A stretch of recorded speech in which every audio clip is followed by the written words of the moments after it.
नमस्कार लिसनर्स, मैं आप सभी का स्वागत करती हूँ अपने चैनल डिवाइन हरि पर। पिछले वीडियो में हमने प्रथम स्कंद के अध्याय 5 का अध्ययन किया था और जाना था नारद जी के पूर्व चरित्र के विषय में, जिसके वीडियो का लिंक आपको डिस्क्रिप्शन पर मिल जाएगा। तो चलिए आज की यात्रा को हम प्रारंभ करते हैं और बढ़ते हैं अपने अगले अध्याय की ओर। ओम नमो भगवते वासुदेवाय।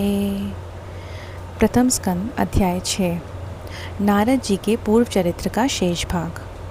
श्री सूत जी कहते हैं, शौनक जी, देव ऋषि नारद के जन्म और साधना की बात सुनकर सत्यवती नंदन भगवान श्री व्यास जी ने उनसे फिर ये प्रश्न किया। श्री व्यास जी ने पूछा, नारद जी, जब आपको ज्ञान उपदेश करने वाले महात्मा गण चले गए तब आपने क्या किया? उस समय तो आपकी अवस्था बहुत ही छोटी थी। आपकी शेष आयु किस प्रकार व्यतीत हुई और मृत्यु के समय आपने किस विधि से अपने शरीर का परित्याग किया? देव ऋषि, काल तो सभी वस्तुओं का नष्ट कर देता है, उसने आपके इस पूर्व कल्प की स्मृति का नाश कैसे नहीं किया? तब श्री नारद जी कहते हैं, मुझे ज्ञानोपदेश करने वाले महात्मागण जब चले गए तब मैंने इस प्रकार अपना जीवन व्यतीत किया। यद्यपि उस समय मेरी अवस्था छोटी बहुत थी। मैं अपनी माँ का इकलौता लड़का था। एक तो वह स्त्री थी, दूसरी मूढ़ और तीसरी दासी थी। मुझे भी उसके सिवा कोई और सहारा नहीं था। उसने अपने आप को मुझसे स्नेह पाश से जकड़ रखा था। मैं भी अपनी माता के स्नेह बंधन में बंध कर उस ब्राह्मण बस्ती में ही रहा। मेरी अवस्था केवल 5 वर्ष की थी। मुझे दिशा, देश और काल के संबंध में कुछ भी ज्ञान नहीं था। एक दिन की बात है, मेरी माँ गौ धोने के लिए रात के समय घर से बाहर निकली। रास्ते में उसके पैर से सांप छू गया। उसने उस बेचारी को डस लिया। उस सांप का क्या दोष, काल की ऐसी ही प्रेरणा थी। मैंने समझा, भक्तों का मंगल चाहने वाले भगवान यह भी एक अनुग्रह ही है। इसके बाद मैं उत्तर दिशा की ओर चल पड़ा। उस ओर मार्ग में मुझे अनेकों धन धान्य संपन्न देश, नगर, गांव, अहीरों की चलती फिरती बस्तियां, खाने, खेड़े, नदी और पर्वतों के तटवर्ती पड़ाव, वाटिकाएं, वन, उपवन और रंग बिरंगी धातुओं से युक्त विचित्र पर्वत दिखाई पड़े। कहीं कहीं जंगली वृक्ष भी थे, जिनकी बड़ी बड़ी शाखाएं हाथियों ने तोड़ डाली थीं। शीतल जल से भरे हुए जलाशय थे, जिनमें देवताओं के काम में आने वाले कमल खिले हुए थे। उन पर पक्षी तरह तरह की बोली बोल रहे थे और भौरे मंडरा रहे थे। ये सब देखता हुआ मैं आगे की ओर बढ़ा। मैं अकेला ही था। इतना लंबा मार्ग तय करने पर मैंने एक घोर गहन जंगल देखा।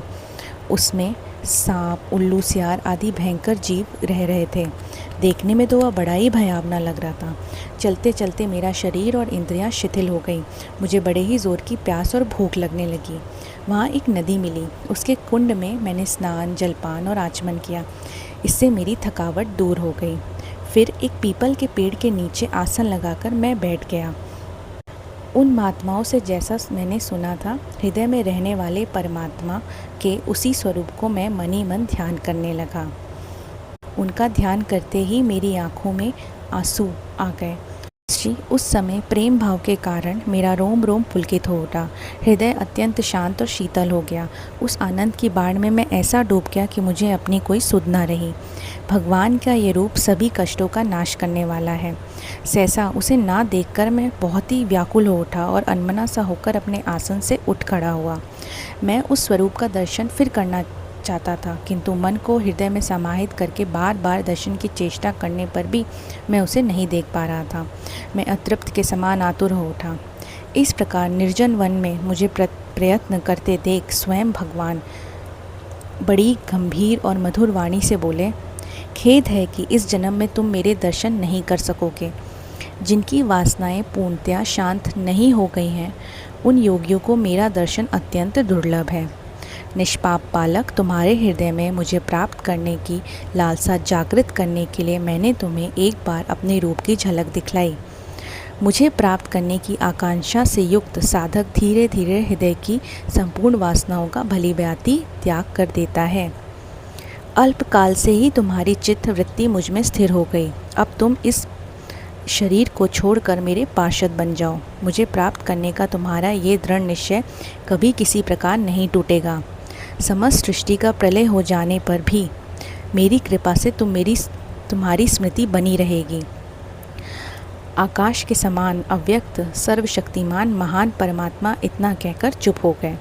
उनकी इस कृपा का अनुभव करके मैंने उन श्रेष्ठों से भी श्रेष्ठतर भगवान को सिर झुकाकर प्रणाम किया। तभी से मैं लज्जा संकोच छोड़कर भगवान के अत्यंत रहस्यमय और मंगलमय मधुर नामों और लीलाओं का कीर्तन स्मरण करने लगा। अब मैं आनंद से काल की प्रतीक्षा करता हुआ पृथ्वी पर विचरने लगा। व्यास जी, इस प्रकार भगवान की कृपा से मेरा हृदय शुद्ध हो गया, आसक्ति मिट गई और मैं श्री कृष्ण हो गया। कुछ समय बाद जैसे एकाएक बिजली कौन जाती है, वैसे ही मेरी मृत्यु का समय आ गया। मुझे शुद्ध शरीर प्राप्त होने का अवसर आने पर मेरे प्रारब्ध कर्म समाप्त हो जाने के कारण पंच भौतिक शरीर मेरा नष्ट हो गया। कल्प के अंत में जिस समय भगवान नारायण प्रलयकालीन समुद्र के जल में शयन करते हैं, उस समय उनके हृदय में शयन करने की इच्छा से इस सारी सृष्टि को समेटकर ब्रह्मा जी जब प्रवेश करने लगे, तब उनके श्वास के साथ मैं भी उनके हृदय में प्रवेश कर गया। 1 सहस्त्र चतुर्युगी बीत जाने पर जब ब्रह्मा जी जागे और उन्होंने सृष्टि करने की इच्छा की, तब उनकी इंद्रियों से मरीचि आदि ऋषियों के साथ मैं भी प्रकट हो गया। तभी से मैं भगवान की कृपा से वैकुंठ आदि में तीनों लोकों में बाहर और भीतर बिना रोक टोक विचरण किया करता हूँ। भगवान की दी हुई इस विभूषित वीणा पर तान छेड़कर मैं उनकी लीलाओं का गान करता रहता हूँ। जब मैं उनकी लीलाओं का गान करने लगता हूँ, तब वे प्रभु जिनके चरण कमल समस्त तीर्थों के उद्गम स्थान और जिनका यशोगान मुझे बहुत ही प्रिय लगता है, बुलाए हुए की भांति तुरंत मेरे हृदय में आकर दर्शन देते हैं। जिन लोगों का चित्त निरंतर विषय भोगों की कामना से आतुर हो रहा है, उनके लिए भगवान की लीलाओं का कीर्तन संसार सागर से पार जाने का जहाज है। ये मेरा अपना अनुभव है। काम और लोभ की चोट से बार बार घायल हुआ हृदय श्री कृष्ण की सेवा में जैसे प्रत्यक्ष शांति का अनुभव करता है, यम नियम आदि योग मार्गों से वैसी शांति नहीं मिल सकती। व्यास जी, आप निष्पाप हैं।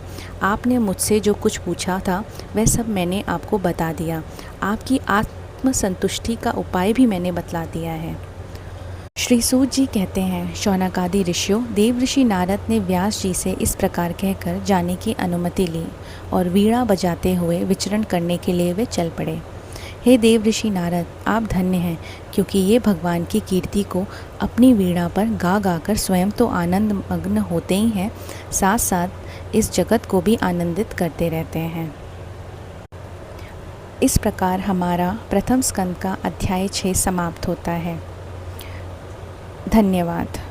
जय श्री हरि।